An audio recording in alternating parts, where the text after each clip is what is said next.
स्वागत है आपका online classes Kuchaman defence academy द्वारा संचालित। और अपनी आज की क्लास में फिर से आपके लिए बहुत ही important questions, important I mean जो पिछले एग्ज़ाम जितने भी हुए हैं नेवी एयरफोर्स के, उन एग्ज़ाम के अंदर बार बार पूछे जाने वाले क्वेश्चंस, और हर कंपटीशन में लगभग ऐसे क्वेश्चन पूछे जाते हैं। तो अपन आज के इस वीडियो में चर्चा करने वाले हैं ऐसे ही कुछ क्वेश्चंस के बारे में। दोस्तों, अपना पहला क्वेश्चन है, I will do this work when you ask me do it. यानी कि ये करेक्ट फॉर्म से संबंधित है, टेंस का क्वेश्चन है। दोस्तों, सबसे पहले अपने को क्वेश्चन जो है उसको अच्छी तरह से समझना है कि आखिर ये किस तरह का क्वेश्चन अपने को दिया हुआ है और किस तरह से अपने को इसको सॉल्व करना है। यदि आप इस सेंटेंस को ढंग से पढ़ोगे तो एक तरफ आपको फ्यूचर इंडेफिनेट दिया हुआ है और दूसरी तरफ आपको फिल करना है करेक्ट फॉर्म, और बीच में जो कंजक्शन दिया हुआ है वो दिया हुआ है आपको व्हेन। दोस्तों, ये सेम जो है अपने कंडीशनल जो सेंटेंस होते हैं उसी टाइप का सेंटेंस है। मैं थोड़ा आपको व्हेन के बारे में बता दूं। व्हेन कंजक्शन आने पर चार तरह की स्थितियां बनती है। चार तरह की स्थितियां, जैसे दोनों तरफ पास्ट इंडेफिनेट होना, या एक तरफ पास्ट इंडेफिनेट और एक तरफ पास्ट कंटिन्यूअस होना, एक तरफ पास्ट इंडेफिनेट और एक तरफ पास्ट परफेक्ट होना, और जो अगली चौथी स्थिति है वो आपके सामने है। मतलब यदि इन तीनों स्थितियों में से कोई भी नहीं है तो आपको व्हेन कंजक्शन के साथ कंडीशन नंबर 1 इंप्लीमेंट करनी है। और कंडीशन नंबर 1 में क्या होता है, एक तरफ यदि आपको प्रेजेंट इंडेफिनेट दिया है तो दूसरी तरफ आपको फ्यूचर इंडेफिनेट करना है, या इसका उल्टा भी हो सकता है, फ्यूचर इंडेफिनेट दिया है तो आपको उधर प्रेजेंट इंडेफिनेट करना है। तो दोस्तों, ये तीनों स्थिति जो मैंने व्हेन की आपको बताई थी वो यहाँ कोई सी भी नहीं है, क्योंकि पास्ट का अपने पास कुछ भी यहाँ पर दिया हुआ नहीं है। इसलिए अपन यहाँ पर ये चौथी स्थिति जो है, जो अपने कंडीशनल टाइप की है, जिसमें कंडीशन नंबर 1 जो अपन इफ के साथ करते हैं वही कंजक्शन व्हेन के साथ करेंगे। तो दोस्तों, यहाँ पर आपको जो है कंजक्शन व्हेन दे दिया और इधर आपको फ्यूचर इंडेफिनेट दे दिया, तो मतलब फ्यूचर इंडेफिनेट दे दिया है तो बच गया क्या अपने पास, प्रेजेंट इंडेफिनेट। और यहाँ पर प्रेजेंट इंडेफिनेट का मतलब हो गया आस्क के साथ, आस्क ही अपने को लिखना है, यू के साथ आपको प्लूरल हेल्पिंग वर्ब यानी आस्क का आस्क ही रखना है। यू के साथ प्लूरल हेल्पिंग वर्ब का प्रयोग होता है। दोस्तों, अगला क्वेश्चन है, she was ill since she arrive. आज के जो क्वेश्चन हैं वो एक तरह से कंजक्शन बेस्ड हैं, इसको आप थोड़ा नोट कीजिएगा। यहाँ पर सिंस जो है वो कंजक्शन का काम कर रहा है, क्योंकि यहाँ पर ये दो सेंटेंस को जोड़ रहा है। वैसे सिंस जो है वो एक प्रीपोजिशन है और समय के लिए आता है। लेकिन दोस्तों, यहाँ पर ये जो है अपने दो सेंटेंसेस को जोड़ने का काम कर रहा है। यदि आपके दिमाग में ये स्थिति क्लियर हो जाए कि सिंस कंजक्शन है तो फिर आगे आपको ज़्यादा सोचने की आवश्यकता नहीं है। वहाँ पर आप सिर्फ और सिर्फ वर्ब की सेकंड फॉर्म का प्रयोग करेंगे। कब? यदि वो कंजक्शन है। प्रीपोजिशन वाली स्थिति के अंदर अलग प्रकार की स्थिति बनेगी। तो दोस्तों, यहाँ पर 100% ये अपने कंजक्शन का काम कर रहा है, इसलिए अपन इसके अंदर पास्ट इंडेफिनेट का प्रयोग करेंगे। और पास्ट इंडेफिनेट का मतलब है अपने को जो दी हुई वर्ब की फर्स्ट फॉर्म है उसको सेकंड फॉर्म में कन्वर्ट करना है। तो यहाँ पर क्या हो जाएगा, ये अराइव्ड। अपना राइट आंसर क्या हो गया, अराइव्ड। अगले क्वेश्चन पे चलते हैं दोस्तों। अगला क्वेश्चन है, all doubts are cleared between you and I. और अगला ऑप्शन है नो एरर, यानी कि अपने को यहाँ पर इन चारों पार्ट में से किस पार्ट के अंदर गड़बड़ी है ये फाइंड आउट करना है। जहां पर गलती हो वही अपना राइट आंसर होएगा। दोस्तों, ये बहुत इंपॉर्टेंट क्वेश्चन है। कई बार जो है लड़के आकर के बताते हैं कि सर ये सेम क्वेश्चन ऐसा आया, और इसमें अपने को एक ही चीज ध्यान रखनी है दोस्तों, यदि प्रीपोजिशन का यूज हुआ है और उसके बाद में कोई भी केस आ रहा है तो वो सिर्फ और सिर्फ ऑब्जेक्टिव होगा। यानी कि यहां अपने पास में प्रीपोजिशन आया है बिटवीन, ठीक है, उसके बाद मतलब जो भी अपने पास केसेस आते हैं, जैसे आपका यू यहां पर दिया हुआ है, जैसे यहां पर आई आपका दिया हुआ है, तो ये ऑब्जेक्टिव केस होना चाहिए। मतलब यू तो ऑब्जेक्टिव केस है, क्यों? क्योंकि यू का सब्जेक्टिव केस यू ही होता है और यू का ऑब्जेक्टिव केस भी यू ही होता है। तो यहां पर अपन कंफ्यूज हो जाते हैं। इस स्थिति में अपन इसको सब्जेक्टिव मान करके इसको भी सब्जेक्टिव मान करके सही कर लेते हैं। नहीं दोस्तों, ये यहां पर ऑब्जेक्टिव है और इसको ऑब्जेक्टिव करना है, तभी ये सेंटेंस अपना सही होगा। मतलब यहां पर सही क्या होगा, यदि अपन आई की जगह क्या करें, मी, तब अपना सेंटेंस बिल्कुल करेक्ट है। क्योंकि आप नियम याद रखिए, प्रीपोजिशन कोई भी आया है तो उसके बाद हमेशा ऑब्जेक्टिव केस का प्रयोग होगा। अगला अपना क्वेश्चन है, one of the state in which Satyagraha was offered was Rajkot. इसमें दोस्तों आप एक चीज का विशेष रूप से ध्यान रखें कि वन ऑफ द कहीं पर भी आया है और उसके बाद यदि कोई कॉमन नाउन है तो वो हमेशा प्लूरल स्थिति में होगा और हेल्पिंग वर्ब सिंगुलर लगेगी। और यदि उस कॉमन नाउन के बाद किसी रिलेटिव प्रोनाउन का प्रयोग हो रखा है तो हेल्पिंग वर्ब प्लूरल लगेगी। ऐसा ये मैंने अच्छी तरह से एक पिछले वीडियो के अंदर इसके बारे में बहुत अच्छे से आपको बताया था। अभी मैं आपको इतना ही बताऊंगा यहां पर कि वन ऑफ द यदि दिया है तो इसके बाद आने वाले कॉमन नाउन को हमेशा प्लूरल में लिखना है। मतलब यहां पर स्टेट की जगह क्या होना चाहिए, स्टेट्स। अपना सही क्या होगा, वन ऑफ द स्टेट्स। तो अपने इसमें ए पार्ट में मिस्टेक है, इसका मतलब अपना आंसर क्या है, ए।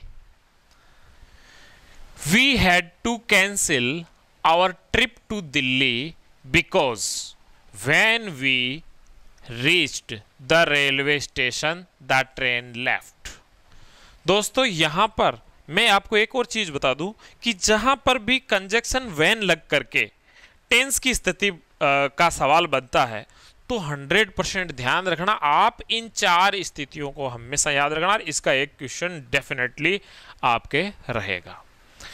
दोस्तों अब यहां पर अपने को गौर करना है। मैं थोड़ी इन स्थितियों को वापस आपको एक बार बताता हूं। मतलब ये जो दोनों तरफ पास्ट इंडेफिनिट रह रहा है, ये तब होता है जब व्हेन कंजक्शन लगा हो और दोनों कार्य, यानी भाई कंजक्शन लगा है तो 100% वहां सेंटेंस दो होंगे और सेंटेंस दो है इसका मतलब काम भी दो होंगे। तो अपने को उन दोनों कामों की प्रवृत्ति को देखना है। वो दोनों कार्य यदि समान समय, लगभग समान समय में यदि वो समाप्त हो रहे हैं तो अपन ये स्थिति रखेंगे, दोनों के अंदर ही पास्ट इंडेफिनिट रहेगा। दूसरी स्थिति है कि एक तरफ पास्ट इंडेफिनिट एक तरफ पास्ट कंटिन्यूअस। ऐसा अपने को तब करना है जब एक कार्य जो है वो तो कम समय में समाप्त होने वाला हो और एक कार्य जो है वो पहले वाले की तुलना में अधिक समय तक निरंतर जारी रहता हो। तो अपन जो अधिक समय तक जो चलने वाला होता है उसके अंदर अपने को पास्ट कंटिन्यूअस करना और कम समय वाले के लिए पास्ट इंडेफिनिट। तीसरी स्थिति बनती है दोस्तों कि अपने को कंजक्शन दिया है तो वही दो कार्य होंगे और दोनों कार्यों में जो पहले समाप्त हो जाता है उसको अपन,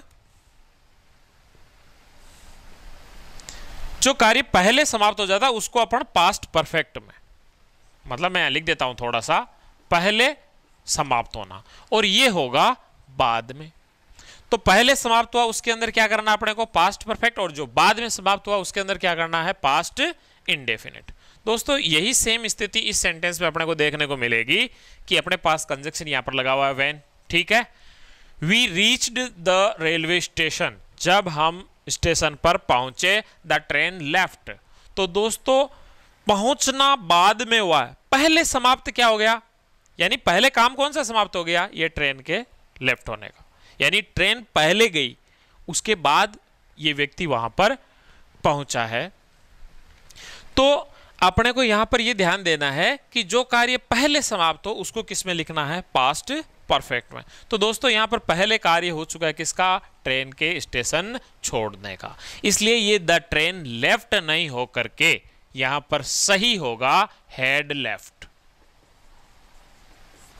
जैसा कि अपने बिफोर और आफ्टर के कंजक्शन में अपन करते हैं, एक तरफ पास्ट इंडेफिनिट रहता है, एक तरफ पास्ट परफेक्ट रहता है, वो भी सेम इसी थीम पर काम करता है। मतलब उसमें एक कार्य पहले समाप्त हो जाता है और एक कार्य जो है वो बाद में समाप्त होता है। पहले समाप्त होने वाले कार्य को अपन पास्ट परफेक्ट में लिखते हैं, यानी हेड प्लस वर्ब की थर्ड फॉर्म, और बाद में समाप्त होने वाले कार्य के लिए वर्ब की सेकंड फॉर्म का प्रयोग करते हैं। इसके बाद अपना 6th क्वेश्चन बहुत ही इंपॉर्टेंट है, ऐसा क्वेश्चन बार बार पूछा गया है। ऑल द फर्नीचर्स, दोस्तों फर्नीचर्स, चाहे वो अपने को लगता है ऐसा है कि अपन इसके लिए प्लूरल हेल्पिंग वर्ब लगाएं, लेकिन ऐसा कभी नहीं होता है। इसके साथ हमेशा सिंगुलर हेल्पिंग वर्ब का प्रयोग होता है। इस बात को आप अच्छे से ध्यान में रखिए। अपन इसमें एस या ईएस लगा हुआ देख करके अपन इसमें प्लूरल कर बैठते हैं और यह अपनी एक बहुत बड़ी गलती होती है। अगला क्वेश्चन है दोस्तों, beside food the pilgrims, pilgrims मतलब तीर्थयात्री, कैरीड सम मेडिसिन्स, और अगला है अपना नो एरर। दोस्तों यहां इस पर आप गौर कीजिएगा, बिसाइड मतलब मैं आपको यहां पर दो स्थिति बता रहा हूं, एक तो है अपनी बिसाइड और एक है अपनी बिसाइड्स। बिसाइड जो है ये एक प्रीपोजिशन है दोस्तों, जिसका मतलब होता है by the side of, by the side of, और बिसाइड्स का अर्थ होता है के अलावा। एक्सेप्ट का मीनिंग ये देता है अपने, मतलब यहां पर बी साइड जो है उसको अपन प्रीपोजिशन के रूप में यूज करते हैं। मतलब ये प्रीपोजिशन भी कब यूज होता है, जब अपने को किसी एक को अन्य से अलग दिखाना होता है। All the students are intelligent besides Ram, तो इसका मतलब क्या हो गया, राम बिल्कुल अलग हो गया और डफर हो गया और सारे के सारे क्या हो गए, इंटेलिजेंट। इस स्थिति में अपन, या किसी वस्तु की स्थिति को लोकेट करने के लिए भी अपन बिसाइड का प्रयोग कर सकते हैं। बिसाइड्स जो है ये एक कंजक्शन है और इसका जो है यहां पर प्रयोग होना है, बिसाइड जो है नहीं आना है। तो यहां पर राइट होगा बिसाइड्स। अगला क्वेश्चन है अपना, unless you do not give the keys of the safe you will be shot. दोस्तों यहां पर आप अनलेस और अनटिल को थोड़ा समझ लीजिए। अनलेस जो है ये हमेशा कंडीशनल सेंटेंस जो है बनाता है और अनटिल का प्रयोग हमेशा टाइम के लिए होता है, ये ध्यान रहे आपको। मतलब अनलेस जो है जिस तरह से अपन इफ से कंडीशनल सेंटेंस बनाते हैं, उसी तरह से अनलेस से भी अपन जो है कंडीशनल सेंटेंस बना सकते हैं और वो नेगेटिव होते हैं।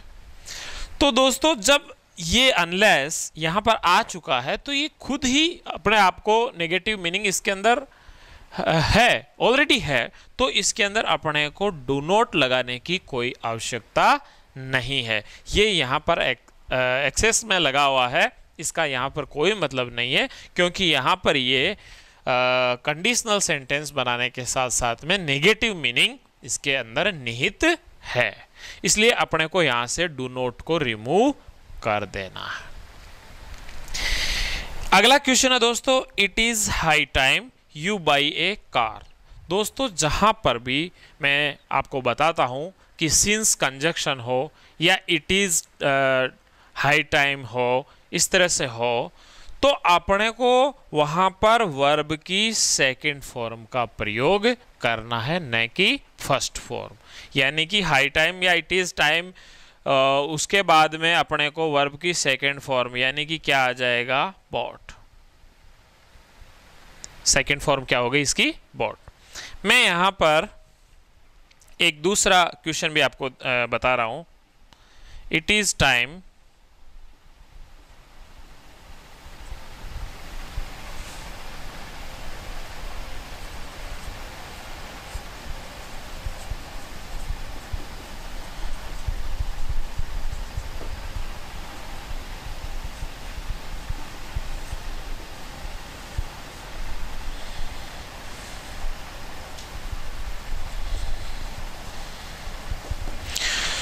दोस्तों यहाँ पर भी बच्चे काफ़ी जो है कंफ्यूज हो जाते हैं और इस तरह का सवाल भी पूछा जाता है।